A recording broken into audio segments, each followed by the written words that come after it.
If I would have talked to myself 2 years ago, Yeah. a year ago, Sure. last month, but especially a few years ago, and I'd say I'd be sitting here next to you having this conversation, I'd have said, "What are you smoking?" Yeah.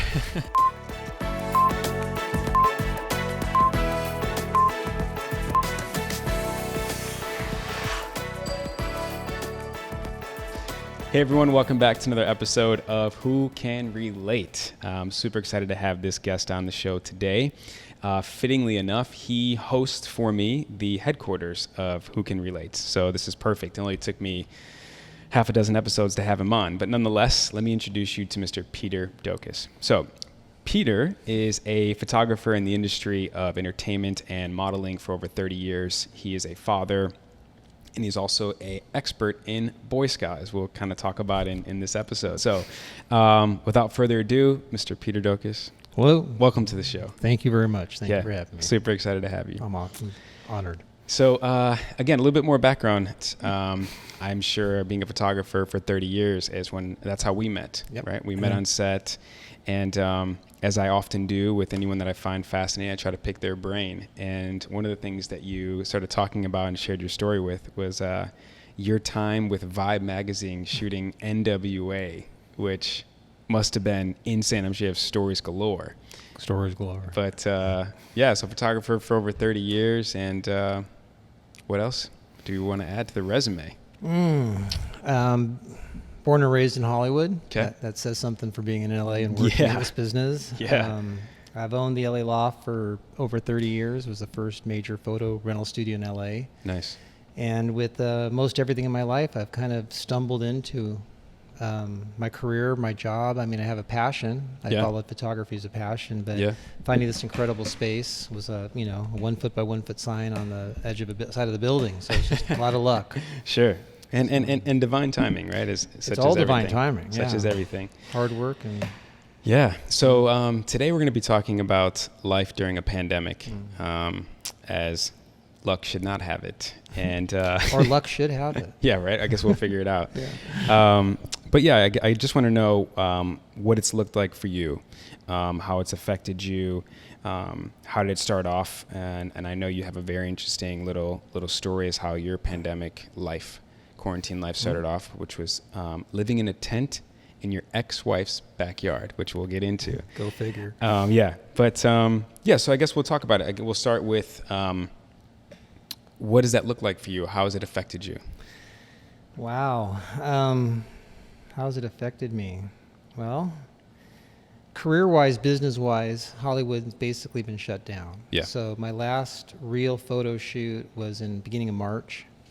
And we thought like everybody else would be a couple months back in the swing of things. That hasn't happened. It's been almost 5 months. Yeah. Couple jobs, but everyone's super, super cautious. So a lot of changes. The first big change when the pandemic started was I moved into my ex-wife's backyard and put up my nice big canvas tent. Yeah. And I lived there for 2 months. Sure. And what was that like? it was awesome. Yeah. Every time I talk to you, we check in and I'm like, how are you doing? Is kind of hesitant and cautious. And you're like, oh, great. Life's great. Never been happier. And so, I miss it. Yeah. I heard birds chirping every day and, I felt the temperature and the weather and it was beautiful. Sure. And I'd do it back in a heartbeat. Yeah. So what made you want to, out of all places you can go, you could obviously stay here, but out of all places you can go, you went back to your ex-wife's house? The number one reason was my son. Sure. And he was still in school and they had switched school to online Zoom classes. Yeah. And my ex was busy doing her life and didn't have the ability or interest to do the online Zoom stuff. My son's autistic. So I have a 16-year-old autistic boy and high functioning, and he could do the schoolwork, but he has to be on track. And that's when I had we'll talk about some revelations on how he learns and how he sees. And I went from a very busy working photographer. I think my last shoot was for Vibe magazine. The top R&B singer. I was here for that. Yeah, you came by. Yeah, you dropped by. That's right. And then I became a school teacher. Yeah. A big jump there, right? A big jump, and it was, my MacGyver problem-solving mind just kicked into full gear. I'm like, I got to teach my son. I don't know how to teach. Sure. I don't. Who does nowadays? I can't do algebra. Yeah. I know. Hey Siri. Yeah, exactly. Google this, Google that. And now YouTube. I'm stuck in biology, English, math, and stuff. So I had to reinvent the wheel for me. So your son, in a sense, brought you back home, right? Yeah. And you utilized this time, because God knows we've all had enough of it on our hands, to get closer to Him. Yeah. And kind of bring about a new relationship and a new path. You guys, you've had a lot of time together with your Boy Scout. He's in Boy Scouts and all that, and that was for years. And now here you are, his home teacher, essentially, right? So if you want to talk about that, and just, that's one of the beauties of having time in your hands, right? And everyone hitting the pause button for a second. Everyone is in charge of managing their time, and you chose to spend it with your son. My son and my ex-wife, which was nice. We have a great relationship. So I can't cook; she can. I'm good at the honey-do list. Sure. So we had a great barter system. Yeah. Where, we worked symbiotically with food, making meals. Yeah. And with going back with Levi, what was interesting. Levi has always had what's called an IEP, Individual Education Program. Yeah. Thank goodness he's had that, because it lets us do things a little bit outside the box. Sure. And I realized when we were doing Boy Scouts, this is where I started realizing how Levi learns, is we were doing a merit badge, and he had to read a paragraph and recite, or his first aid, what the paragraph was about, and he couldn't remember one sentence out of a paragraph. We didn't even know what we were talking about. I'm like, okay, we're doing first aid, because he's autistic, so okay, I don't know what they're talking about. Sure. But then I'm thinking, like, this kid knows everything. We talk about skateboarding and drumming and history and countries, and he knows everything. I'm like, okay, well, how can he know all of this stuff, but not this? That can't figure out, like, what a first-degree burn is? Sure. And I realized, I was watching him. He was on YouTube. He spends half the day on YouTube watching shit. So I'm like, all right. So I took the first aid, and let's say it was burns, and I found a YouTube video on how to treat a first-degree burn and what it looked like. Yeah. And I quizzed him afterwards, and he knew 100% of the information on, like, a 5-minute long chapter versus one paragraph. Yeah. And I realized, well, wait a minute. and he retains it. Yeah. So when it came down to schoolwork, I was never really involved with his school at all. Yeah. And then because of the pandemic, and I had to teach him. I'm watching him suffering. We're doing an English assignment. He had to read a chapter and do a report on the chapter. Yeah. And we read it together, could barely get through 3 or 4 paragraphs without him getting completely frustrated. Didn't want to do it. I'm like, come on, this is easy. You can do this. And I said, let me see if there's an audio book. And we did the audio book, and he started reading. He did the chapter, remembered 90% of the content. So the light bulb went off. Sure. And fortunately, I was able not only learn how information is input into him, but more importantly, how to be tested. Yeah. In school, they give you multiple choice. You write a paragraph. That's how they test you. Yeah. And for myself, being an audiovisual person, I'm much better if you give me an orate a question. If I can talk with you about the answer versus having to write out the paragraph. Sure. So I was able to pull an IEP for him. Yeah. Because you can request one. I said, listen, this is how my son learns. Yeah. I met with the special ed teacher. Yeah. Created a new curriculum, and his whole grade point went up 1. 1 grade point in 2 months. Wow. Because mainly not just the learning aspect, but was the testing. Sure. And I think a lot of kids out there, myself included, like, we think about education, it's a bell curve. You and I got to fit in the same. Yeah. But I'm an audiovisual learner. Sure. If I read a paragraph on how to fix something, I couldn't do it. But give me an outline, a picture, a video, I got it. No problem. It's I really commend you for, and we've been talking about this, but I really commend you for, you essentially had to teach yourself how to teach your son, how to learn how to teach your son. And I gave you this great quote by an author named Jim Quick, and he says, we're always taught what to learn in school, but very rarely, if ever, how to learn. Right. So it's not what you're learning, it's how am I learning it? And more importantly, how am I retaining the information to then do tests and do quizzes? And obviously his grades are showing for it. So again, I commend you for I mean, talk about being productive and making the most of your time. It felt real good. I remember you and I talking about that. Yeah. We'll touch base on this, I'm sure, but being Yeah. part of a group of other men, a men's team, Yeah. and how some of the other men were concerned about, what am I doing and all Yeah. this, and they couldn't understand that I was actually happy. Yeah, and happiness is different for everyone. Yeah. You know what I mean? Not everyone could A, go back to their ex-wife's house, Yeah. but B, live in the backyard in a tent, and then you're a teacher Yeah. to your autistic son. I mean, hello. So, moving on, but back to your son. I'm sure that there are several challenges being posed to you and your ex-wife, Levi's mom, due to his condition. Especially becoming a teenager. Yeah. So let's talk about it. What are some of the challenges, some of the ups and downs, or anything you want to share? Well, if you have a teenager, Yeah. We'll start there. Right. you're screwed. So it just starts with, teenagers are hormonally imbalanced from the get-go. And fortunately, I have a daughter who's 19, so I had a little preparation of what a teenager can become. And they don't mean to. It's their hormones. So I learned with my daughter to hear the words and not the tone. Yeah. Because the tone sucks. Yeah. It's just sarcastic and mean, and if you're doing something nice for them, it's an interruption to their life. Yeah. But if you hear the words, they're Sure. saying yes or no. So Yeah. now with my son being, autistic, it's a little more challenging Sure. on that level. And plus, he's very repetitive. So he has one of his little quirks are if there's a phrase or a concept or a thought that he's in, that will come up sometimes 20, 30 times a day. It can get annoying. Sure. So again, it has to go in one ear and out the other. Yeah. Test your patience. It's I just let it go right through me. Yeah. And I don't get frustrated. Sure. And then if I do, I take my own time out. Yeah. Good for you. Yeah.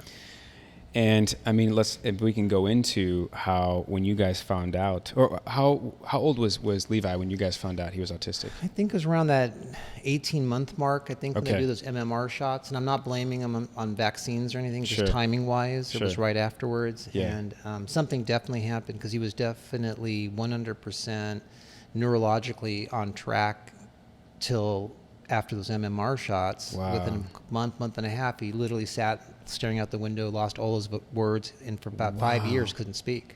Wow. Yeah, it was like everything was normal one day, brought him home from the hospital, and he's staring out the window with drool coming out of his mouth. It was almost that dramatic. Wow. Yeah. So we, Bethany and I, my ex-wife, we threw everything at it. Every dollar we had, everything we saved. We were to the point where we're going to doctors, we're clicking little clickers and standing on one foot. We were trying everything. We went through $1,500 a month in supplements. Jeez. Blood tests every month that he had to take 8 vials of blood. We tried everything to figure out what was going on. Lead poisoning. I forget, chelate. Chelate's, I think, the term where you try and take the lead out of your body. Okay. Get the lead out. That's a whole nother story. Yeah. So it was very hard, and so we get a kid diagnosed with autism, and then shortly after that, we decide to remodel the house. So between the two of those, I don't think many marriages are gonna withstand that. So that was a little bit too much. Wow. Too much. So it's interesting because you've obviously faced your fair share of adversity in your life, and I'm sure there's many other stories you can get into. But here we are living in a pandemic. And as you and I talked the other day, just checking in with you to see how everything was going, and you're kind of lost. Here you are, someone who for the better part of the last 30 years has had a pretty much structured, routine. And being a freelance photographer, being a freelance model, essentially, we all have to wait for work to come. But right? we know it's coming. Yeah, we don't know when, but we know it's coming. And so you've had to condition yourself to not have that control over your schedule, right? And so here we are in a pandemic. You're so used to work and I may work, I may not work, et cetera. You're okay with the uncertainty there. But here we are in a pandemic, and this type of uncertainty has made you feel uneasy. It's made you feel uncomfortable.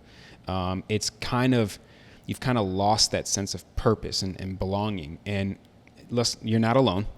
Right. There's millions of people out here who have gotten the rug pulled from underneath them. Like, what the hell am I supposed to do now? Let's talk about that a little bit and how it's really had an impact on you.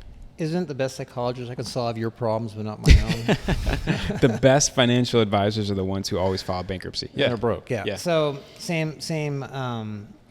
Fortunately, I have a really, really good toolkit. Yeah. And I've been doing self-help, personal growth, or whatever you call it, my entire life. Whether it be contemplating religion and God when I was earlier, and then I'm a career addict. I've been in AA on and off for 25 years or so. Okay. So I'm used to a lot of change, and those changes have given me tools that I have now. So coming into the pandemic, yes, I'm uncomfortable because my whole routine has changed. Work's changed, income's changed, everything's changed. Sure. But because I have this amazing toolkit, I have acceptance. Got it. And that was one of the bigger tools that I acquired, is accepting it is as it is. Control what's in your control. Yeah, I mean, you can barely control your thoughts and your actions. Yeah, right? I mean, how many times do we want to say, I'm going to get up tomorrow morning, I'm going to run, and we don't. Right.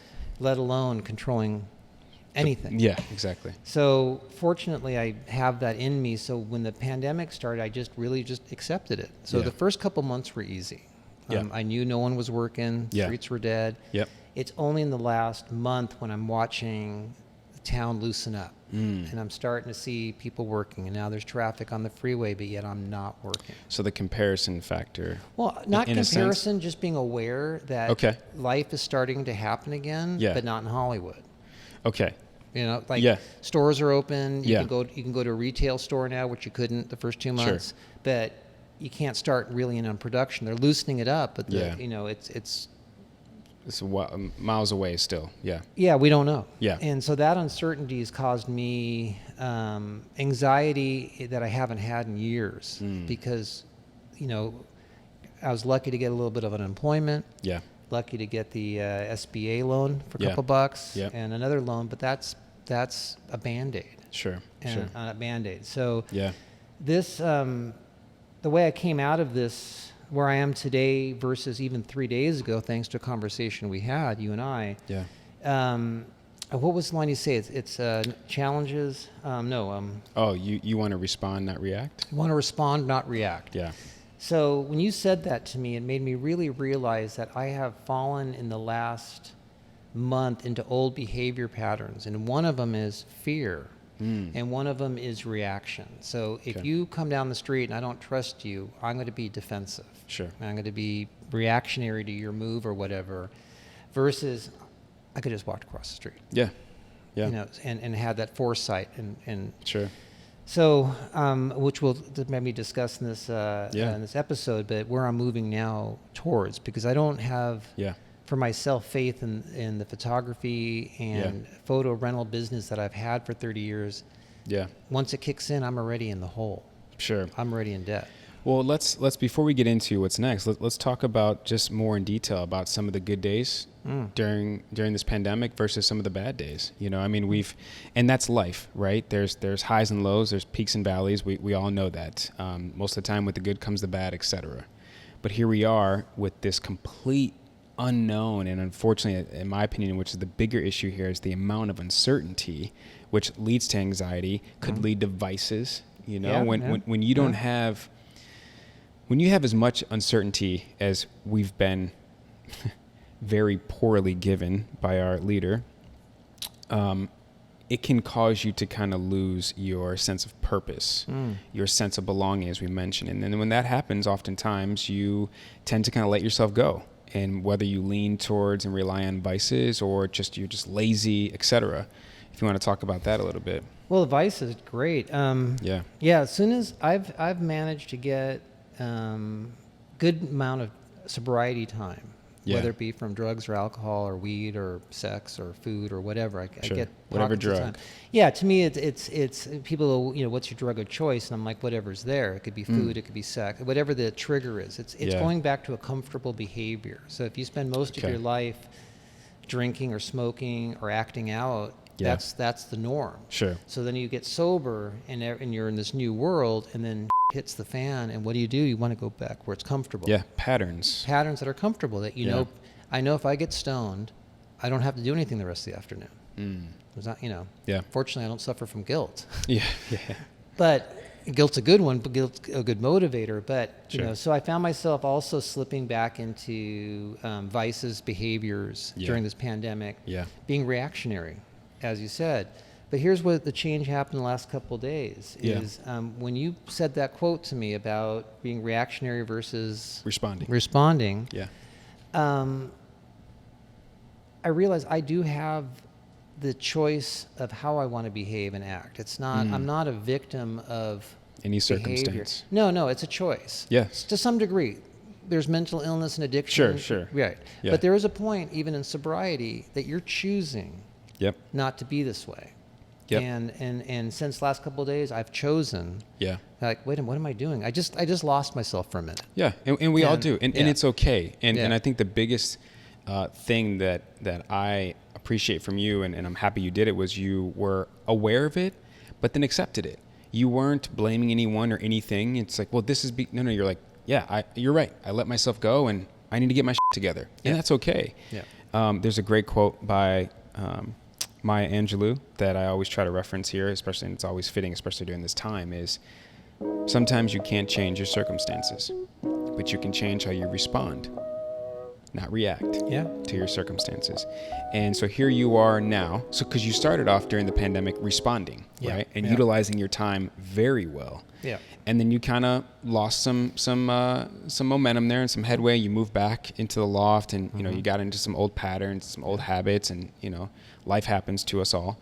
But again, now you're finally choosing to respond, right? And utilizing that time. And again, I can't stress enough, you're not alone. Pandemic or no pandemic, again, it's just, it comes down to having the ability to, you know, not having too much pride, accepting that everyone's human, you can make mistakes, you can be at fault sometimes, but when you're faced at that crossroad with making a choice or not making a choice, which it kind of sounds like Monday may have been that crossroad, conversation. It just re-triggered, you know, like I said earlier, I have a really good tool set of information. So when you said that, it kind of re-triggered what am I doing? I'm feeling sorry for myself. I'm letting myself be a victim. I'm not a victim. You said that. And I'm like, no, I had to get back, like journaling and stretching every morning and getting back on my routine. Getting back to your routine. And you know, not to say that you're broken, but right now I feel like a lot of people, you know, for lack of a better term, felt and maybe still feel broken. You know, it's like my routine's been taken away from me. A lot of people, bless their hearts, their jobs were taken away from them. In my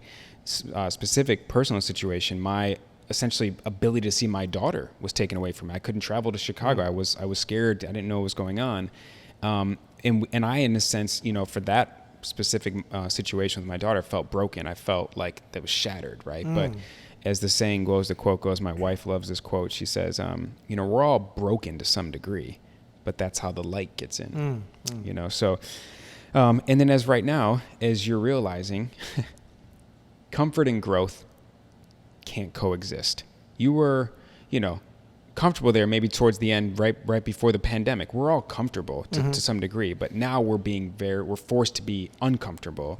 And that's a choice of, am I going to choose this as a lesson and something to grow from? Or am I just going to, you know, and moan and play the victim role because this is not my fault, right? So, you know, I think it's important to recognize as you are, this is a moment and opportunity to grow. Not only as a person in your career, but as a father. You know, again, back to that really quick, how you grew in a very short period of time with your son, you know, and if he doesn't appreciate it now, I'm sure he does, but one day he will. And I'm sure your ex-wife, you know, really appreciates that as well. But back to, you know, something that really resonated with you and in our conversation, which again was that whole responding, not reacting, and more importantly, using this time to your advantage, right? There's, as we talked about divine timing earlier, there's no such thing as mistakes. Everything is divine timing. Everything is happening to you. That is happening to you as part of the plan. So when we look... Oh, wait. Go ahead. I 100% believe that. That's why I'm not stressed out. Yeah, exactly. Thank you for saying that, actually, because I think a lot of people need to be...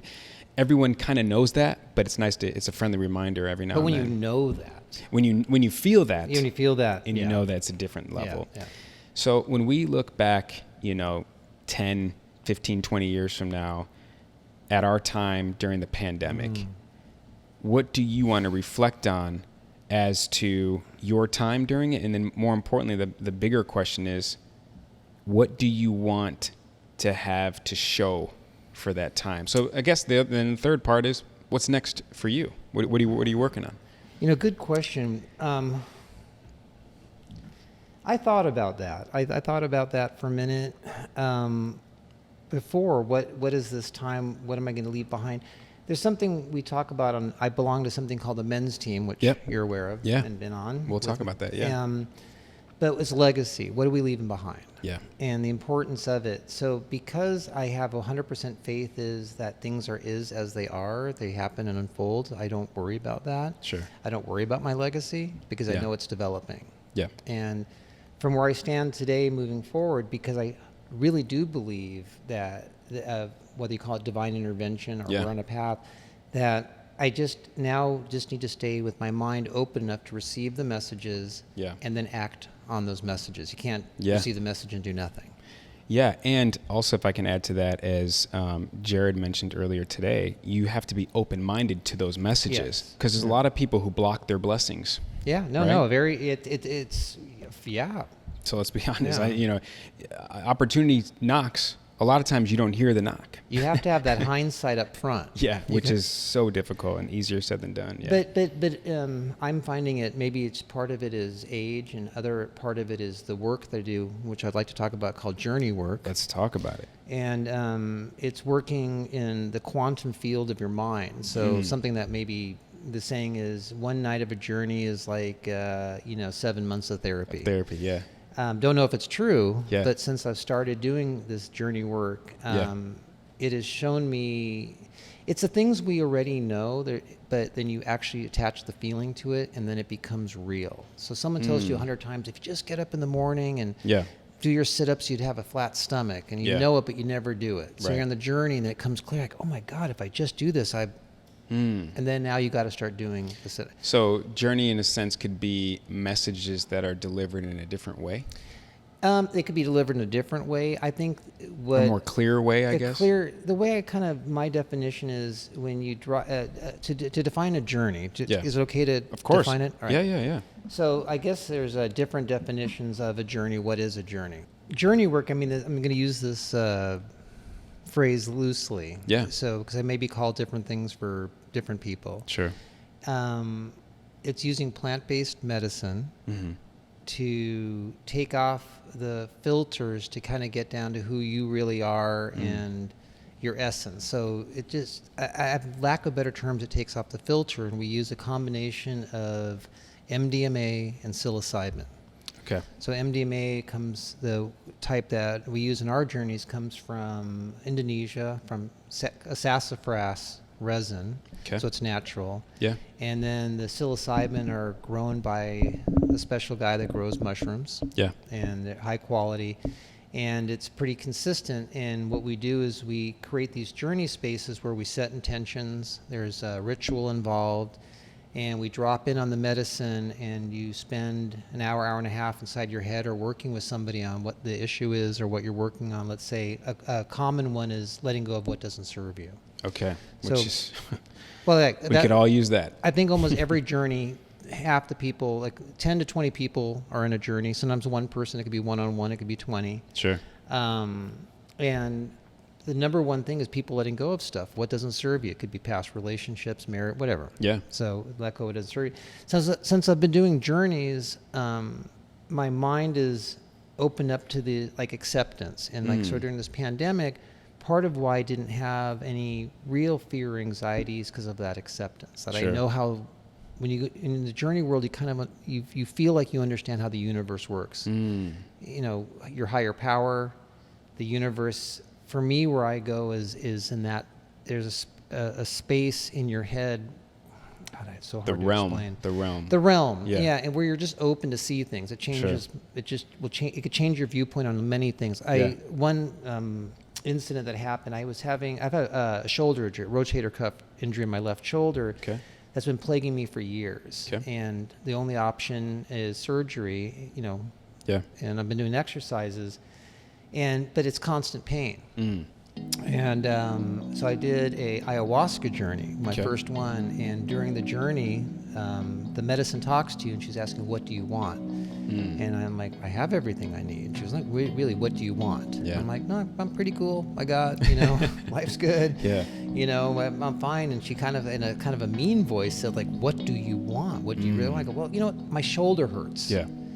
So I start moving my arm, and she says, "Move it." No, I'm too tired. I don't want to move it, because I'm high as a kite, right? I'm astral projecting somewhere else, but yet this voice is telling me to do some exercises. So I'm arguing with this entity. Yeah. And she gets mad. "Move your arm. You want to fix it? Move it. Touch it." So I start doing it. Kid you not, woke up no pain. It's been since February, March, April, May, June. It's been 5 6 months. Wow. Yeah, with no more pain.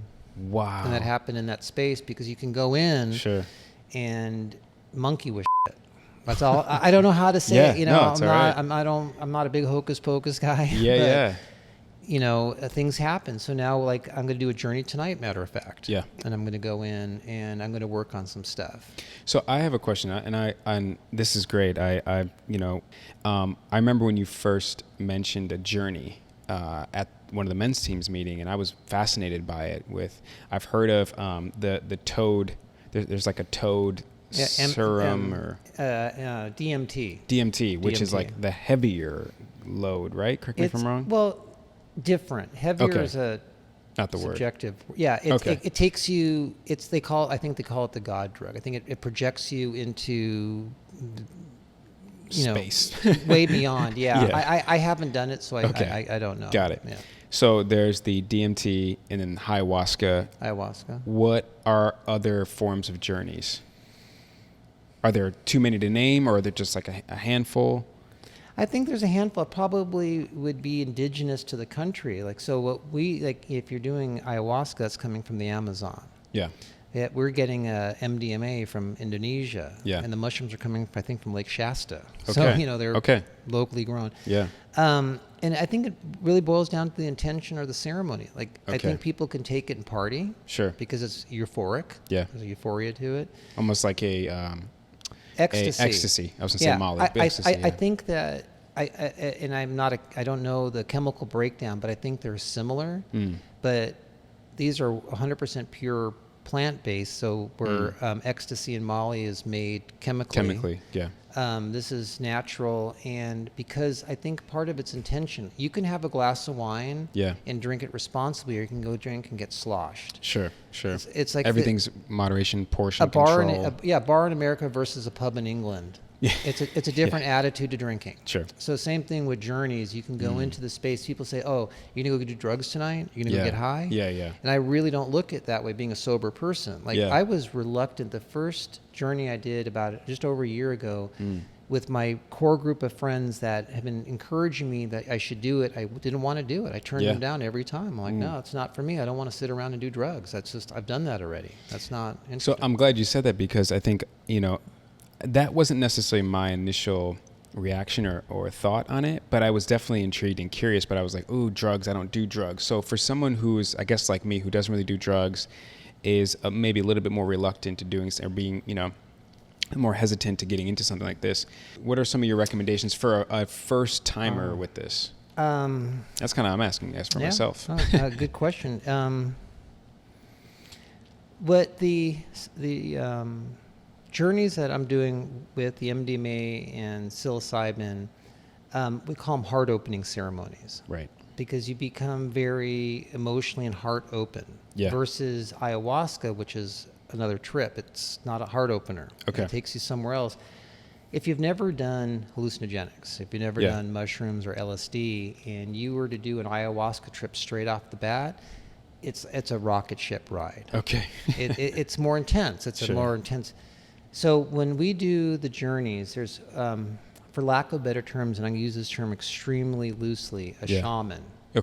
Okay, so the person leading the journey a lot of times is a shaman or shaman in training, but there's some gray area in that. But it's a person that has a lot of experience with the medicine, and they vet you first.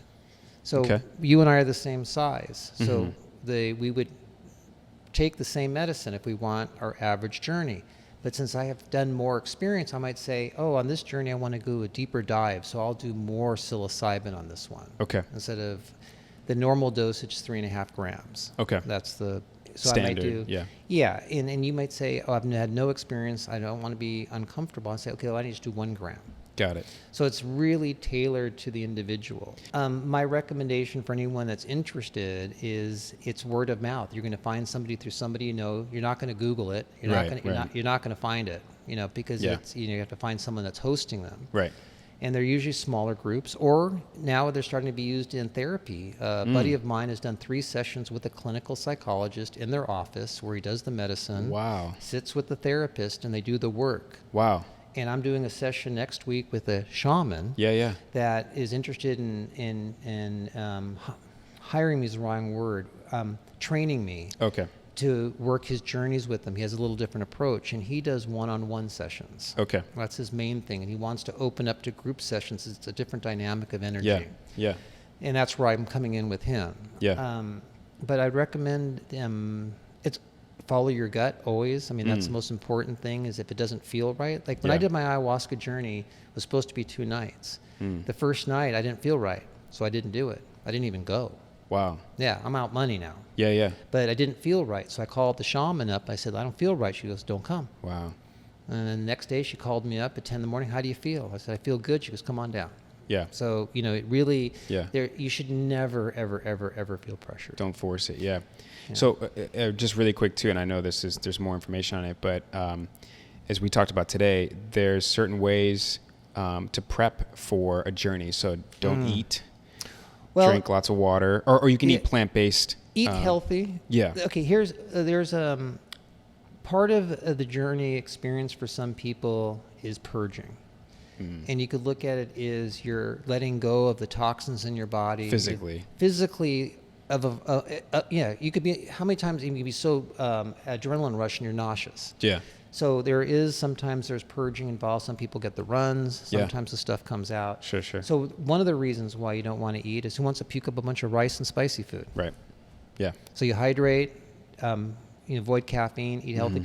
Most of the people that I have encountered doing journey work are healthy people. They do yoga already. They're self-help people. Yeah. They're not drug addicts. And Yeah. I, until you do it. Yeah. And so speaking of journeys and speaking about purpose, on my first journey, I realized I had purpose. And my purpose was to help people. And speaking of purpose and what this pandemic has brought up is the new business, which I can talk about or not, but it is to host very high-end upscale journeys. Right. Whether it starts at the loft or at somebody's house, I feel the need to help people. And I think that the universe has bestowed this information to me, which is really unique. Like, you didn't know what a journey was till we talked about it. February, yeah. So here I am a year into them, maybe 8, 9 under my belt. Yeah. And I'm feeling the need to start a business with it. Right. And help people heal. Yeah. And right now I'm working on the business plan. Who's my target audience? My target audience may be your audience. Sure. Yeah. 30-something, 40-year-old people that are like, hey, there's something else out there. Or I got this, I'm going to therapy for years to deal with this freaking anxiety issue I have. Yeah. That can be literally fixed in one night in the journey. Yeah. And something I want to add too, which is something that intrigued me initially, as well as Shay, is you mentioned, I think it's the ayahuasca, the heart opener. The heart opener. And is that ayahuasca? No, heart opener is the MDMA. MDMA, so the heart opener. And you kind of recommended that for Shay and I, because you said as a married couple in general, but a married couple for us, that is, like you said, one session of that is essentially 8 months, 9 months of couples therapy. or individual. I mean, the interesting thing is, we're talking about setting intention or expectations. Yeah. You may go in for that, and the medicine says, sorry, Justin, you're going to deal with anger today. Okay. Because that's what you got to work on. Sure. And even though you went to go in to bond with your wife. Yeah. So now she's stuck without you. Yeah. Okay. But I'm saying you have to when you're on a journey. You have to be open to what route is for you for that. Yeah. If I would have talked to myself 2 years ago. Yeah. A year ago. Sure. Last month. But especially a few years ago, and I'd say I'd be sitting here next to you having this conversation. I would have said, "What are you smoking?" Yeah. I mean, really. I mean, Yeah. I mean, the person I was, the journey, Yeah. and we were talking a little bit earlier about chapters, and every 7 Yeah. years, as we're growing, Yeah. and that I've embraced change and growth my whole life. Sure. I mean, I'm fortunate because some people don't. I still go. I'm in a rock and roll. I shot rock and roll photography, and it was a place on Sunset called the Rainbow. It was the most famous rock and roll hangout, and I'd go to the Rainbow and I'd see that same guy with the long hair and the pointy cowboy boots. Dude, it's 2020. Switch it up. But Yeah. they're still there. Yeah, like yeah. they can't accept, dude, Yeah. you've lost half your hair, you're balding, and those shoes don't fit no more. Yeah. But Yeah. I'm fortunate that I've been able to change. So, And part of that process to change, and again, back to the mindset. Mindset. Is a lot of the work you've done on yourself. Constant. And self-work, self-care, self-awareness yeah. is just the combination of overall success, happiness, well-being, etc. Probably longevity. You know what? An interesting, just made Sure. me think about this. Part of, and this goes back to vices. Part of the mindset was I let go of guilt. Okay. I used to feel really guilty when I up. If I did something wrong, that guilt would screw with me. Yeah. It Beat depressed yourself me. up. Yeah, beat me. Now I accept it as is. And I made a move past mistake. it. I made a mistake. It happens. Fortunately, the mistakes are small. Yes. I slept in too late. I ate what I shouldn't have eaten. Sure. Whatever. But I used to beat myself up. My Yeah. standard was too high. I kind of Yeah. lowered that bar a little bit. Yeah. And now I'm like, okay. So, Without settling. without settling, Yeah. but just not having this. We have these expectations for ourselves that are unrealistic. Sure. I am never going to get up at 5:30 every morning and do yoga Yeah. and exercise. Yeah. It ain't going to happen. Yeah, sure. I accept that. Yeah, and let's be realistic with something that can hopefully ultimately be sustainable. Something sustainable, yeah. Nothing, spark in a pan or But we let ourselves down constantly. Yeah, I mean, by mismanaging our expectations. I let myself down. I didn't want to order that soda with lunch. Yeah. Should have had iced tea. Yeah. Coke, whatever. you Yeah. know. But now, no guilt. Overall, as we can kind of sum up this episode, as we've talked about so many great things that will help so many people, ultimately, if you want something out of life, it's obtainable. Mm-hmm. You have to put the work in. You have to have the right mindset. You have to have patience, self-discipline, etc. The list kind of goes on and on.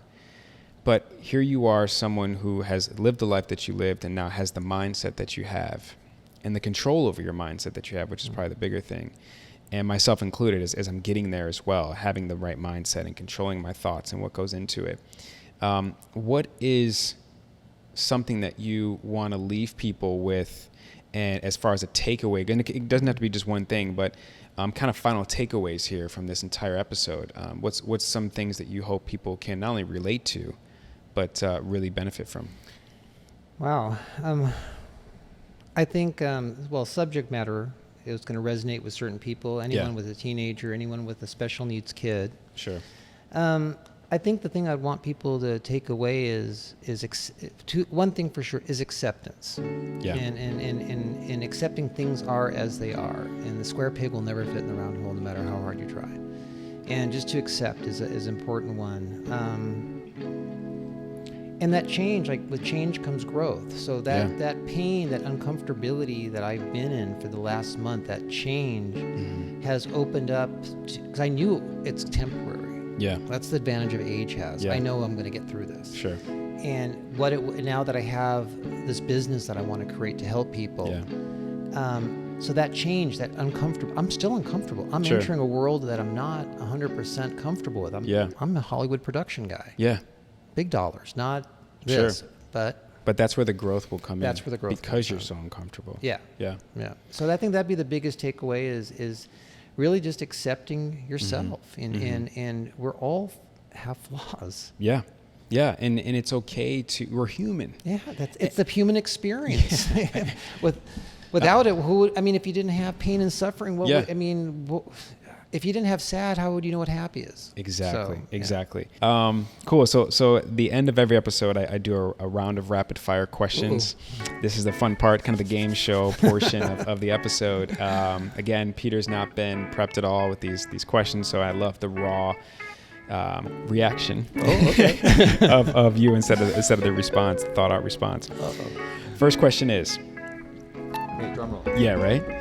What does your dream life look like? What does my dream life look like? My dream life looks like I live on a few hundred acres of land, and I have a healing retreat with all the people that I'm meeting along the way. I have lots of witches and acupuncturists and spiritual people, and we all live in kind of a commune. My Okay. ultimate dream would be to live in a commune. And As- have all the holistic Healing, resources you need at all your the fingertips. holistic, yep, It's beautiful. and live like that, and believe it or not, this journey is the first step in the studio to that dream. Yeah. So yes, I'm moving towards that dream with this step. I love it. What was or is one situation or experience that you consider life-changing? God, I've had a few of those. One that really stands out. And you were like, you would attest a lot of how your life transformed to this one experience. My divorce. Okay. It made me. I was forced to become a father. But before then, all I did was work and bring in money. I was the six-figure guy with 5 cars and $1 million home. Yeah.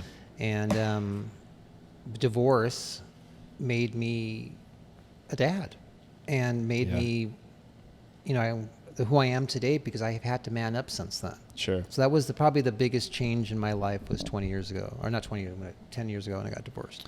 So moving along with the question list, the third question is, what's the best advice you'd give someone?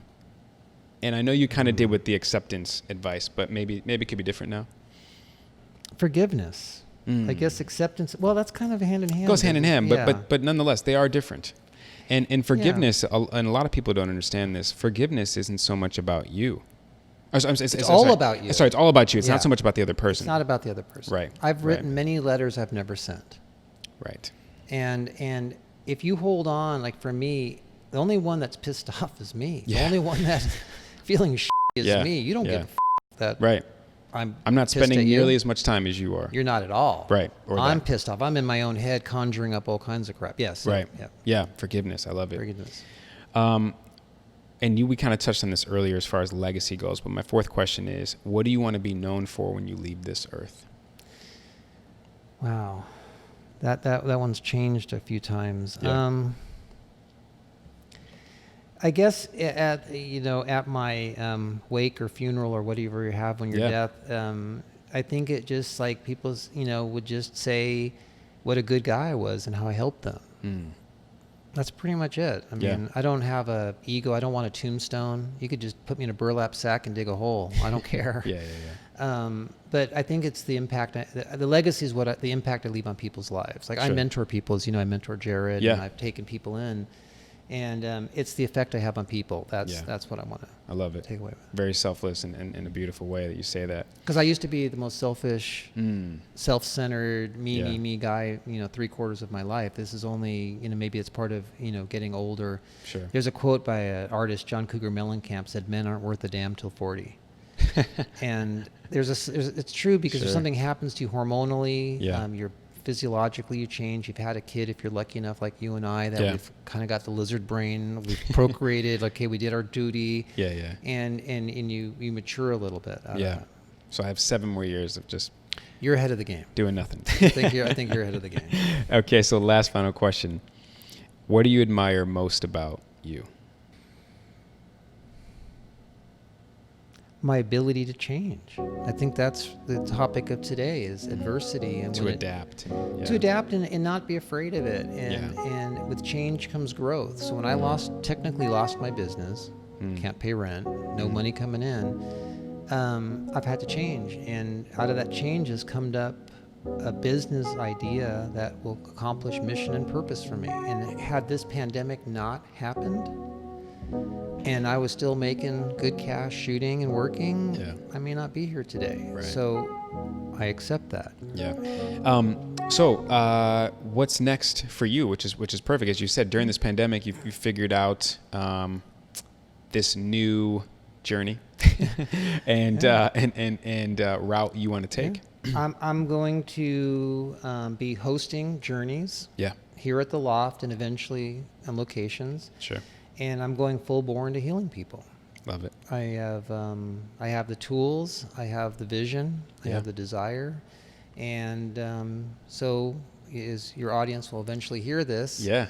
DM Justin. Yes. No. I'll trust me. I'll make sure all the information is It's going there. to be, because of the nature of it, it's going to be strictly referral and word of mouth. I'm not going to advertise anything. It's strictly going to be this to heal people. Like for me to heal somebody and to work with somebody in any level as you do, you have to connect. Yeah. If you can't connect, you can't fix. Sure. Or not, you never fix, but you can't guide. Sure. If I was repelled by something, like if you were somebody else. Yeah. So yeah, that's where I'm going. Yeah, and again, I'll make sure all the information is there and they can reach out to you and schedule their time because, it's something that I know you're a huge advocate of and you really attest a lot of your experience with Journeys as to the man you've become today. Huge, the men's team and the journeys, and all that self-help. Like you're doing this podcast. There's, we live in a time where information is easy, and you can find what you need. It's just you have to do it. You have to get off your ass and do the work. You got to do the work. That during that process. Cool. So I want to wrap with, as I always do, I want to take this time to acknowledge you. Thank you. It's often, in this busy, chaotic life that we live in, even during a pandemic, we're still finding ways to keep busy. We need to be reminded of where we've come from, what it's taken to get to where we are today. So again, my several ways to sing your praises and to acknowledge you. I'll start with the fact that I've admired how you've continued to keep a positive outlook no matter what's thrown your way.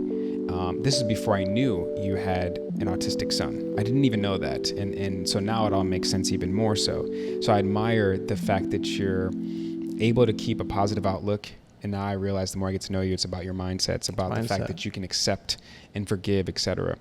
Another way to show my appreciation for you is how giving you are and how it's almost like at all costs, whatever it takes. I came to you saying I wanted to start a podcast. This is earlier on, and you're like, great, I'm excited for you. And then we got to know each other a little bit more, and through the men's team and everything. And you were just kind of like, I'm here to help, and Jared as well. And as a man, I have a hard time asking for help. That's one of our men's team topics was asking for help. Yeah. And so as I didn't even ask, but I kind of alluded to you and Jared. And I remember Jared said, we've been waiting for you to come to us and use us for however you need, us to help you out with getting this podcast out. So how giving you are and how willing you are to give is something that, based on where I come from and my experiences in life, I'm not used to. So I was very taken back, almost the sense of like, what's the catch? You know what the catch is? I benefit from it. The more you give, the more you get. It's like that law of attraction thing. And I found the more generous I am with time and ability, the more comes back. Yeah. And it's like in business, I have assistants that will work 5 hours overtime and not hit me with a bill. No one, what I'm saying? It's because it all comes back. It all comes back. Yeah. So, I can't express enough. I text you every time I leave here, essentially, with how grateful, speaking of gratitude, and how thankful I am to not only have you in my life and have the opportunity and the honor to get to know you, but for you allowing me to use this space, which is something I've never taken for granted. I never will. My grandkids will know about you for a lot of reasons, but they will definitely remember as well. You were the first headquarters of this. So awesome. I can't thank you enough and express my appreciation and gratitude. And to reflect on that, I only do it with winners. I don't bet on losers. Appreciate that. So when I'm generous to people who are helping themselves. I'm not generous to the guy on the street getting stoned. Sure. It's only the person that I know is going to succeed, because I've wasted enough time helping people going nowhere that are not helping themselves. Sure. Because I can't fix anything. All I can do, I always told Jared, I'm nothing but a stepping stone. Yeah. You can lead a horse to water. Yep. And you were ready to step. Yes. So that's why it was easy. Absolutely. Yeah. So we need more like you in this world, and not just as a man, but just as a human being. We need more like you. You're going down a path that is meant for you. I truly believe that, and healing people and helping people and guiding people. So anyone that comes in your presence and comes across you, it's always an honor. I never take it for granted. Our conversations, we kind of have a Monday morning check-in that kind of just formed itself naturally. And, so again, I'm extremely grateful for you. We need more like you. Thank you. The world is better because you're in it. And I'm excited to see what's next. I can't wait to be a part of the journeys. Shay and we're excited. I can't wait to have you guys and do a couple's journey. Absolutely. And by the way, ladies, I'm single. Yes. Yeah. Again, I'll make sure people know how to find you. Don't you worry about that. But yeah, thank you so much for your time, your generosity, your insight as well. And thanks for doing this. It's going to help out a lot of people. Thank you for having me, and I look forward to the next one. Yeah. Right on. Absolutely.